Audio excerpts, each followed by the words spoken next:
Hello story lovers. हाजिर हूँ मैं स्नेहा की अजब-अजब कहानी लेकर। लेकिन उससे पहले आप हमारे चैनल को सब्सक्राइब करिए, वीडियो को लाइक करिए और अगर पसंद आता है तो इसे शेयर भी करिए। और हाँ, कमेंट करना मत भूलिएगा। तो चलते हैं कहानी की तरफ। पिछली कहानी में आपने जाना कि किस तरह नेहा ने लड़की के रूप में अपनी माँ के सामने आकर खड़ा होता है। माँ की घूरती हुई नजरें और बहन की शक भरी नजरों से बचते हुए स्नेह जा फंसता है पड़ोस वाली आंटी के चंगुल में, जो उसे अपनी बहू बनाने के लिए बेचैन है। बड़ी मुश्किल से वो जान बचा कर वापस आया है और आगे की टेंशन उसे खाई जा रही है। चलते हैं आगे कहानी में। एपिसोड 15। मॉल? रिया, मैं मॉल नहीं जाने वाला। मेरे पास वक्त नहीं है। मुझे आज शाम क्लाइंट मीटिंग में जाना है। उससे पहले तैयारियां करनी है, उसने लगभग गिड़गिड़ाते हुए कहा। लेकिन रिया कहाँ मानने वाली थी। उसने सख्ती से कहा, कोई बहाना नहीं चलेगा। तुम मेरे साथ मॉल चल रही हो, मतलब चल रही हो। एंड ट्रस्ट मी, मैं तुम्हें ऐसा लुक दूंगी कि तुम ऑफिस में स्टार बन जाओगी। सबकी नजरें तुम पर ही होगी। स्नेह भैया को तो मैंने छोड़ दिया था, लेकिन तुम्हें नहीं छोड़ूंगी। स्नेह का फ्रस्ट्रेशन अब चीख बनकर निकलना चाहता था। वो स्नेह था, वो लड़का जो जीन्स और टी शर्ट में भी हर पार्टी का स्टार बन जाता था, जो क्लाइंट्स को अपनी बातों से लपेट लेता था। लेकिन अब वो स्नेहा था और उसकी छोटी बहन उसे मॉल ले जाकर उसका मेकओवर करने की धमकी दे रही थी। ये क्या जिंदगी हो गई है यार। पहले ही ऑफिस में सारे मेरे पीछे पड़े हैं और जो ये और बवाल करना चाहती है। स्नेह ने मन में सोचा, लेकिन रिया की जिद के आगे उसकी एक न चली। रिया ने स्नेह को जबरदस्ती तैयार किया। स्नेह ने अपनी पुरानी एक ढीली नीली शर्ट और काली जीन्स पहनी, लेकिन रिया ने उसे देखकर फिर मुंह बनाया। स्नेहा, तुम तो स्नेह भैया का क्लोन लग रही हो। ये क्या लुक है। तुम ऐसे दिल्ली की सड़कों पर चली तो लोग तुम्हें मेरा भाई समझेंगे। स्नेह ने बेबसी से कहा, मेरे पास और कुछ नहीं है। जल्दबाजी में मैं अपना कोई सामान ही नहीं ला पाई। रिया ने मुस्कुराकर कहा, तब कोई नहीं, मॉल में चलो, हम सब ठीक कर देंगे। कल रात को तुम्हें भाई के शूज पहन रखे थे ना, तभी मैं समझ गई थी कि कुछ तो प्रॉब्लम है। दोनों साकेत के सेलेक्ट सिटी वॉक में मॉल पहुंची। सुबह का वक्त था, लेकिन मॉल में पहले से ही चहल पहल थी। युवा जोड़े, शॉपिंग बैग्स लिए परिवार और कॉलेज स्टूडेंट्स की भीड़। रिया ने स्नेह को सीधे एक ट्रेंडी वुमेन्स वेयर स्टोर में खींच लिया। स्नेह के लिए सब नया और थोड़ा असहज था। वो पहले कभी किसी गर्लफ्रेंड को लेकर इस तरह शॉपिंग करवाने नहीं आया था। स्टोर में रंग बिरंगे कपड़े, short dresses, floral tops, tight jeans और चमकीले स्कार्फ्स जैसे किसी अजूबे की तरह लग रहे थे। इतने ब्राइट कलर। रिया, मैं ये सब नहीं पहनने वाली, स्नेह ने गुस्से में कहा। उसके हाथ में एक चमकीली गुलाबी ड्रेस थी जो इतनी छोटी थी कि उसे स्कार्फ जैसी लग रही। लेकिन लड़कियों को तो यही पसंद होता है। अरे भाभी, आप थोड़ा ट्राई तो करो। भाई ने आपको ऐसे कपड़े में देख लिया तो पूरा फ्लैट समझो। रोमांस में थोड़ा तड़का लगाने के लिए ये सब जरूरी होता है। रिया ने आंख मारते हुए कहा और स्नेह के हाथ में एक काली शॉर्ट ड्रेस, एक नीला ऑफ शोल्डर टॉप और एक सफ़ेद ब्लेजर पकड़ा दिया। ये सब ट्राई करो, आप ऑफिस में स्मार्ट दिखोगी और क्लाइंट तो आपके आगे झुक जाएंगे। टोटा लगोगी एकदम टोटा। स्नेह ट्रायल रूम की तरफ बढ़ा, लेकिन एक बात उसको खटकी। उसने पूछा, एक मिनट, अभी क्या कहा तुमने? रोमांस में तड़का लगाने के लिए सब जरूरी होता है? कहाँ से सीखा तुमने ये सब? ये तुम्हारी उम्र है ये सब सीखने की? कौन दे रहा है तुम्हें ऐसा ज्ञान? कोई बॉयफ्रेंड है क्या? है तो बताओ, मैं उसकी। रिया ने उसकी बात बीच में काटते हुए कहा, ओहो भाभी, तुम भी ना बिल्कुल भाई के जैसी बात करती हो। कल रात को भी देखा और अभी तो बिल्कुल डिट्टो भाई के जैसे बिहेव कर रही हो। स्नेह ये सुनकर सहम गया। रिया ने आगे कहा, भाई भी ऐसे ही रिएक्ट करता है। खुद न जाने कितनी गर्लफ्रेंड को घुमाता है, लेकिन उसकी बहन को कोई नजर उठा कर भी ना देखे। उसे तो बर्दाश्त नहीं होता। ये तो गलत है ना। मेरा कोई बॉयफ्रेंड नहीं है, इसका मतलब ये तो नहीं कि होगा ही नहीं। एकदम से रिया को एहसास हुआ कि उसने कुछ ज़्यादा ही बोल दिया है। उसने कहा, सॉरी भाभी, भाई के बारे में मैंने इतना कुछ बोल दिया। वैसे आपको पता तो है ना उनकी गर्लफ्रेंड्स के बारे में? क्या वो अभी भी? स्नेह को एहसास हुआ कि वो अब अपनी बहन की लाइफ को कंट्रोल नहीं कर सकता। उसने कहा, हाँ पता है, और अब वो ऐसा कुछ नहीं कर सकता। कहते हुए उसने ट्रायल रूम में कदम रखा और दरवाज़ा बंद कर लिया। शीशे में देखकर उसका दिल डूब गया। स्नेह ने कपड़ों की तरफ देखा और कहा, मैं एक लड़का हूँ और कुछ नहीं। उसकी आवाज़ कांप रही थी। मैं वो लड़का हूँ जो पब में सबसे ज़ोर से हंसता था, जो मिस्टर मेहरा को अपनी बातों से मैनेज कर लेता था। मैं ये ड्रेस क्यों पहन रहा हूँ? क्या इसकी ज़रूरत है? उसका फ्रस्ट्रेशन अब आंसुओं में बदलने वाला था। वो स्नेह की ज़िंदगी को वापस चाहता था। वो बेपरवाह दिन जब उसे बाल संभालने, कपड़े चुनने या घूरती नज़रों से जूझने की ज़रूरत नहीं थी। लेकिन रिया बाहर खड़ी थी और उसकी आवाज़ ट्रायल रूम के बाहर गूंज रही थी। स्नेहा भाभी, जल्दी करो, अरे दिखाओ तो कैसी लग रही हो। स्नेह ने गहरी सांस ली और काली शॉर्ट ड्रेस पहनी। ड्रेस उसके कंधों और कमर पर फिट आ रही थी और उसके नाजुक फिगर उभर कर सामने आ रहा था। उसने शीशे में देखा और मुस्कुराया।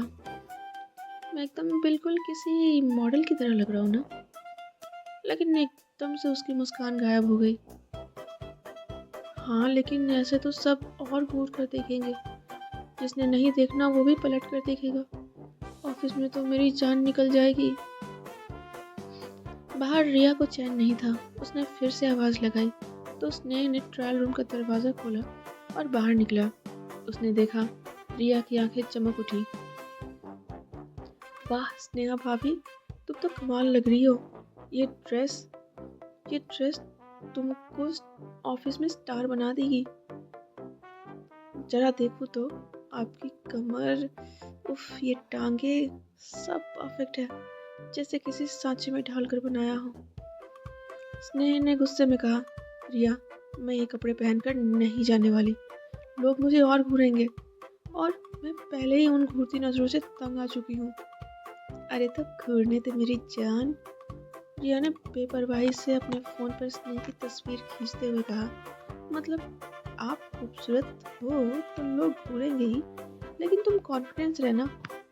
ये ड्रेस तुमको पावर देगी, देखना। More power to you. Episode 16। स्नेह का फ्रस्ट्रेशन अब चरम पर था। वो चिल्लाया, पावर? रिया, तुझे पता नहीं मैं क्या झेल रहा हूँ। लगता है जैसे हर नज़र मेरी तरफ उठ रही है। मुझे ये ड्रेसेस, ये मेकअप, ये सब नहीं चाहिए। मैं बस। उसने अपनी बात अधूरी छोड़ दी क्योंकि उसे एहसास हुआ कि वो स्नेह की बात नहीं कर सकता। मुझे ऐसा क्यों लग रहा है जैसे मैं मेरे भाई से ही बात कर रही हूँ। रिया ने उसकी तरफ तिरछी नजरों से देखा तो स्नेह की सिट्टी पिट्टी गुम हो गई। रिया ने स्नेह का कंधा थपथपाया और कहा, चल भाभी, तुम टेंशन मत लो, मैं हूं ना। अब ये ड्रेस, ये टॉप और थोड़ी एक्सेसरीज ले लेते हैं। और हाँ, थोड़ा मेकअप करना भी सीख लो। आप बस मेरी स्टूडेंट बन जाओ, फिर मैं आपको परफेक्ट बना दूंगी। स्नेह ने हार मान ली और कहा, सिर्फ एक शर्त पर। रिया ने पूछा, कैसी शर्त? स्नेह बोला, यही कि तुम मुझे भाभी कहकर नहीं बुलाओगी। रिया ने कंफ्यूज होकर पूछा, भाभी हो आप मेरी, तो भाभी ही बुलाऊंगी ना। अगर आपकी मूछें होती तो भाई बुलाती, लेकिन नहीं है। इसमें प्रॉब्लम क्या है? वैसे ये और बात है कि भाई मुझे नहीं रखता। कहीं आप ये तो नहीं सोच रही हो ना कि अगर आपका और भाई का ब्रेकअप हो गया तो फिर क्या होगा? डोंट वरी, मेरी तरफ से आप निश्चिंत रहो। भाई ने आपको हमारे घर भेजा, मम्मी से मिलवाया, इसका मतलब ये कि भाई आपको लेकर सीरियस है। तो ज़्यादा सोचो मत, ठीक है? स्नेह बिल्कुल नहीं चाहता था कि रिया उसे इस तरह भाभी बुलाए। उससे भी बड़ी मुसीबत यह थी कि जहाँ वो दूसरों को यह बता रहा था कि स्नेह का कज़न है, अगर किसी ने भी रिया को ऐसे भाभी पुकारते हुए सुन लिया तो बहुत बड़ी कंफ्यूजन क्रिएट हो जाएगी जिसे वो संभाल नहीं पाएगा। इसलिए उसने कहा, कुछ भी हो रिया, जब तक हमारी शादी नहीं हो जाती तो मुझे भाभी कहकर नहीं बुलाओगी। मुझे थोड़ा अजीब लगता है। तब तक तुम मुझे मेरे नाम से बुलाओ, मुझे ज़्यादा अच्छा लगेगा। रिया के मना करने के बावजूद वो मान गई। उसने काली शॉर्ट ड्रेस, नीला ऑफ शोल्डर टॉप, एक सफ़ेद श्रग और कुछ और ड्रेसेस के साथ कुछ एक्सेसरीज जैसे एक सिल्वर नेकलेस और छोटी ईयररिंग्स खरीद लिए। अरे लेकिन आपके कान तो छिदे ही नहीं है। रिया ने एक अटेंडेंट को बुलाकर कुछ कहा तो उसने एक छोटी सी गन लेकर स्नेह के कान छेद दिए बिना उसकी परमिशन के। मम्मी! चीखते हुए स्नेह को लगा जैसे वो दर्द से बेहोश हो जाएगा। मॉल के ग्राउंड फ्लोर पर मेकअप काउंटर पर रिया ने स्नेह को हल्का मेकअप सिखाया, लिपस्टिक, काजल, फाउंडेशन। लेकिन स्नेह का दिमाग भन्ना रहा था। उसके कान में दर्द हो रहा था और हील्स के कारण उसे चलने में भी नहीं हो रहा था। लेकिन रिया, वो तो रुकने का नाम ही नहीं ले रही थी। उसने मन में खुद से पूछा, मुझे ये सब क्यों करना पड़ रहा है और ये सब कब तक चलेगा भगवान। मॉल से निकलते वक्त रिया ने हंसकर कहा, अब आप स्नेह भैया की बोरिंग अलमारी से बाहर निकलो स्नेहा भाभी। उप्स, सॉरी स्नेहा। कल ऑफिस में ये ड्रेस पहनकर जाना और देखना कैसे सबके होश उड़ते हैं। स्नेह ने चैन की सांस ली ही थी कि रिया ने कहा, अरे अभी तो आपका मेकओवर बाकी ही है। मैं कैसे भूल गई, उसी के लिए तो लेकर आई थी। चलो ऊपर फ्लोर पर चलते हैं, वहाँ का सैलून काफ़ी फेमस है और काम भी बहुत बेहतरीन करते हैं। आपका मेकओवर ऐसा करवाऊंगी कि भाई भी आपको पहचान ही नहीं पाएंगे। स्नेह का दिल किया वो यहाँ से कहीं भाग जाए। ऊपर फ्लोर पर अपने चेहरे पर फेस पैक लगाए स्नेह ने मिस्टर गुप्ता को हाफ डे की छुट्टी के लिए मैसेज किया। सर, मैं स्नेहा को आज दोपहर तक कुछ पर्सनल काम है, इसलिए वो आज हाफ डे लेना चाहती है, लेकिन शाम की मीटिंग में वो ज़रूर आ जाएगी। मिस्टर गुप्ता का जवाब भी जल्दी आया। ठीक है स्नेह, लेकिन उसने मुझे कॉल क्यों नहीं किया? तुम उसके बिहाफ में मैसेज क्यों कर रहे हो?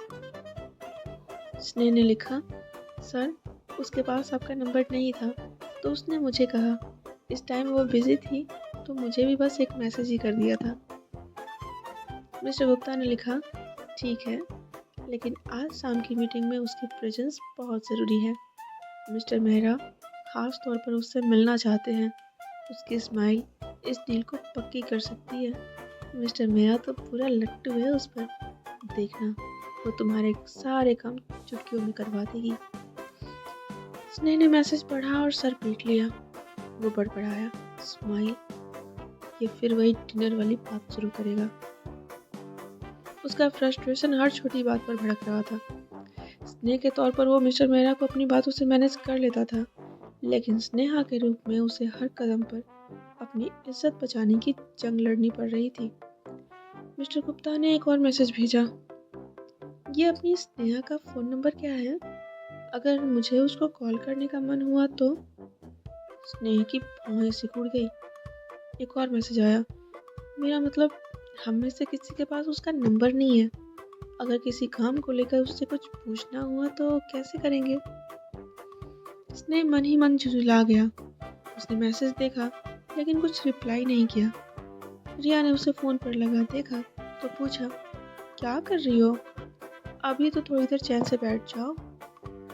स्नेह ने जल्दी से फ़ोन अंदर रखा।